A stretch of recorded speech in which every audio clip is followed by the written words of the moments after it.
저는 이 소액 투자가 엄청 중요하다고 생각하는데 왜 중요하다고 생각을 하냐면 소액 투자를 해야지 나중에 거액 투자, 내가 돈이 많아졌을 때 어떻게 자산을 운용을 하고 활용을 할 수 있는지를 연습하는 계기가 되거든요. 소액 투자라는 게 금액이 작다고 무시를 하면 되는 게 아니라 내가 돈이 많아졌을 때 이 큰 금액을 어떻게 운용할지를 연습하는 게 소액 투자다라고 생각하고 있어요, 저는. 그래서 소액 투자로 시작을 해서 경험을 쌓고 장기적으로 투자 방법을 습득하는 거다, 연습하는 거다로 보시고 투자를 하시는 게 훨씬 더 장기적으로 유리합니다. 제가 소액 투자의 원칙 3가지를 설명드릴 건데요. 첫 번째 원칙은 확실히 아는 ETF에 투자해라. 자신이 잘 아는 ETF에 투자를 하고 잘 모르겠으면, 초보자들이 아는 것이 없다면 대표 지수를 추정하는 것을 추천드립니다. 가장 추천드리는 것은 나스닥, S&P라고 붙은 것들을 추정하는 게 훨씬 더 좋겠죠. 이 나스닥 ETF가 무엇이고 S&P 500 ETF가 무엇인지는 한 번만 검색해 보시면 많이 나오니까 한번 검색해 보시는 걸 추천드릴게요. 무조건 자신이 잘 아는 ETF에 투자해야 된다. 그리고 ETF를 구성할 때는 저는 위험자산과 안전자산의 분산해서 투자하는 것을 추천을 드리는데요. 무조건 주식만 하는 것은 좋지 않습니다. 예를 들면 주식 50, 채권 50으로 위험자산을 50 했으면 안전자산을 50 하고, 주식을 50 했다면 채권이나 금으로 조금 적당히 분산을 하는 것을 추천을 드립니다. 자, 두 번째 원칙으로는 장기적인 관점으로 투자하라. 저는 장기적인 관점이 가장 중요하다고 생각하는 게 복리의 마법 때문이죠. 장기적으로 봤을 때 복리를 이길 수 있는 건 없다고 생각을 합니다. 단기적 가격 변동에 휘둘리지 않고 장기적으로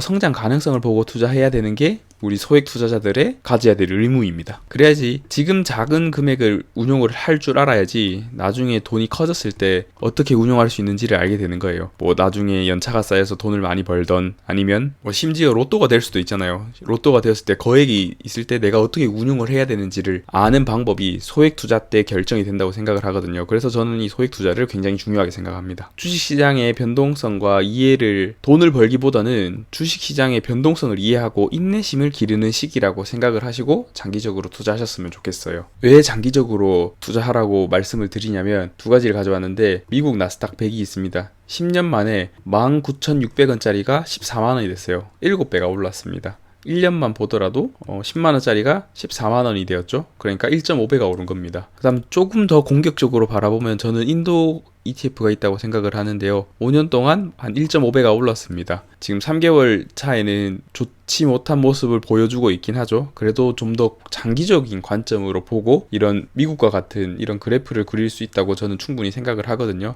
그래서 장기적인 관점을 보고 투자하는 것이 중요하다. 그다음 3번째 원칙은 분산 투자로 리스크를 관리하는 겁니다. 여러 가지 종목을 투자해서 리스크를 분산시켜야 되는 거예요. 한 종목이 하락하면 전체 포트폴리오에 영향을 줄 수 있기 때문에, 그래서 리스크를 적절히 분산을 해서 비빔밥처럼 ETF를 가져가고, ETF도 주식, 채권, 원자재 등등을 나눠서 투자를 해야 된다고 매일 말씀을 드립니다. 제가 3가지 ETF를 가지고 왔는데요. 한 가지는 주식만 하는 ETF고 하나는 채권만 하는 ETF입니다. 근데 AOR이라는 ETF는 주식 60, 그다음 채권 40으로 분산 투자를 알아서 자동으로 해주는 건데 중간쯤에 와 있죠. 그래서 결과만 놓고 봤을 때는 당연히 다 주식 100% 하는 게 좋다라고 생각을 하시겠지만, 만약에 이 시점에서 투자를 해서 이 시점에서 끝냈다고 하면 주식은 하락폭이 가장 큽니다. 채권도 하락폭이 조금 있을 수 있고요. 근데 주식과 채권을 적절히 분산을 했다면 그 기울기가 조금은 더 낮을 거예요. 근데 장기적으로 보면 항상 우상향한다라고 생각을 하고 주식에만 몰빵을 하는 것이 아니라 이 기간이 언제일지 모른다는 거예요. 그래서 소액 투자자들은 이 기간이 언제일지 모르니 연습을 하는 차원에서 적당히 주식과 채권을 섞어주는 연습을 해보시면 더 좋습니다. CAGR이라 하는 것은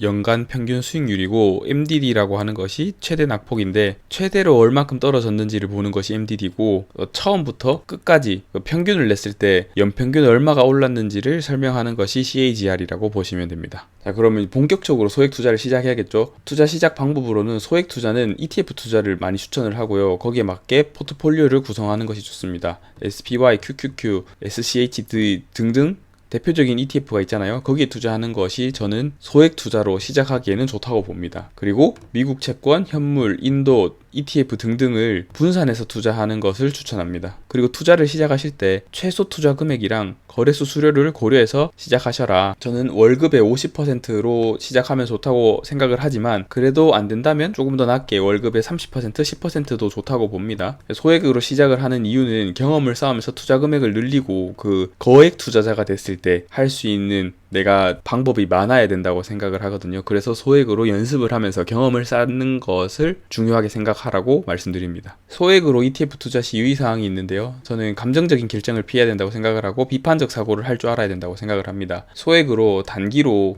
생각했을 때보다는 장기적으로 보면 좋다. 그리고 신뢰할 수 있는 정보와 출처를 활용하라고 하는데 이건 사실은 우리가 알 수 있진 않죠. 미래가 어떻게 될지는 아무도 모르잖아요. 그래서 저는 그 인도 ETF가 관심을 가지고 있는데 지금 5년 동안 1.5배 올랐습니다. 근데 지금 3개월 차트로 보면 그렇게 좋은 모습을 보이고 있진 않죠. 그래도 저는 관심을 가지고 비판적 사고를 통해서 아주 소액, 전체 자산의 아주 일부만 들어가서 투자를 진행하고 있습니다. 이런 것들을 연습을 해봐야지 나중에 소액 투자자가 아니라 거액 투자자가 됐을 때 어떻게 운영할 수 있는지 알게 된다는 겁니다. 그래서 오늘의 요약, 월급의 50% 수준으로 ETF 투자를 시작을 해라. 모르겠으면 SPY, QQQ, AOR 등등의 아주 대표적인 ETF를 투자하는 것이 좋다. 무조건 장기적인 관점으로 투자를 하고 적절히 분산해서 리스크를 관리하는 것을 연습하자고 말씀드렸습니다. 오늘의 영상이 도움이 되셨다면 구독과 좋아요 부탁드립니다. 감사합니다.